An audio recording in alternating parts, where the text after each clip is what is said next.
there's no transition video, I just realized. I'm here. All right.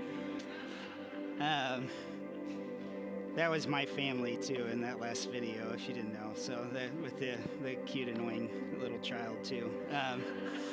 All right. So today, as we said, is the first Sunday of Advent. So if you're not familiar with Advent, Advent is the 4 weeks that leads up to Christmas, and we try to hold a couple different things in tension in this kind of season. Advent, first of all, comes from, it would be remiss if I didn't say, Advent comes from the Latin word adventus, which just means coming or arrival. So that's what Advent literally means, right? Is arrival or coming. So during these 4 weeks of Advent, Christians around the world slow down to reflect on 2 arrivals. The first is Jesus coming as a baby. Oh, they're all about Jesus. Spoiler, I guess. But the first is the one in the past about Jesus' first coming as a baby. That's what Christmas is about, right? But it's also about his second coming, his future coming in glory to bring the new heavens and the new earth to make all things new. That's the ultimate Christian hope. So that's part of what we look forward to at Advent as well.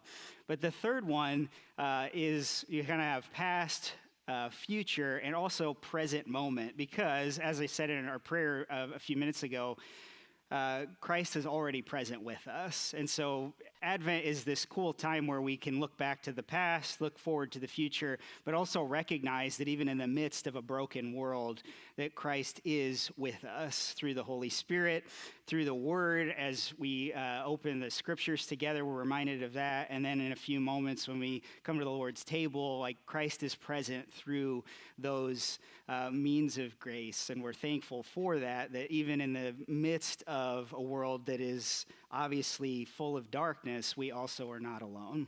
And so Advent holds all of that kind of together. And so it's a time of waiting. It's a season of light that's breaking into the darkness, of hope that's breaking into fear, of God breaking into the ordinary kind of places of our lives. And as we begin this season, we're going to start with one of the most familiar parts of the Christmas story, which is the shepherds watching over their flocks by night. But what I want to say, even as we start, is that this is not a story like the many great, I say great in quotation marks, like Christmas things. And I think I've talked about this in years past.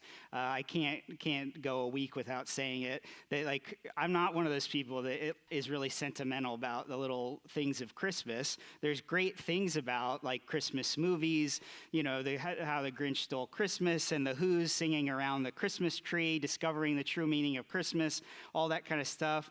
It's, you know, Christmas isn't about that. It's not about Dwayne Johnson, The Rock, when he saves Santa. I don't know if you've seen this movie. I can't even remember what it's called, but it's some ridiculous movie where Santa, Red One, yeah, Santa gets kidnapped and The Rock saves him. And it's not supposed to be funny. It's very confusing to me. I kept waiting for the punchline and it never came. Anyway, but Christmas is not, you know, if you enjoy that kind of stuff, absolutely awesome, great.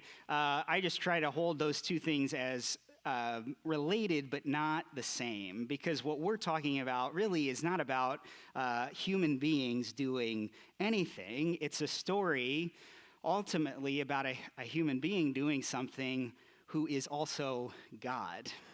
It's a story about God's initiative.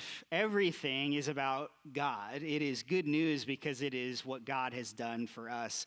Everything begins when God acts, God speaks, and when God draws near. So as we dive in, let's hear the word of the Lord together this morning. This is Luke chapter 2, starting in verse 8. And the words will be on the screen. And I'll try to stand over here and only block a few of you instead of everybody. All right. The shepherds, it picks up in the middle of the story kind of, but it focuses on the shepherds.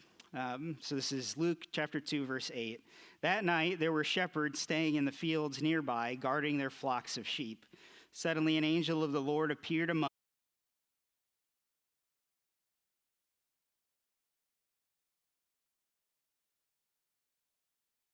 wrapped snugly in strips of cloth, lying in a manger. And suddenly the angel was joined by a vast host of others, the armies of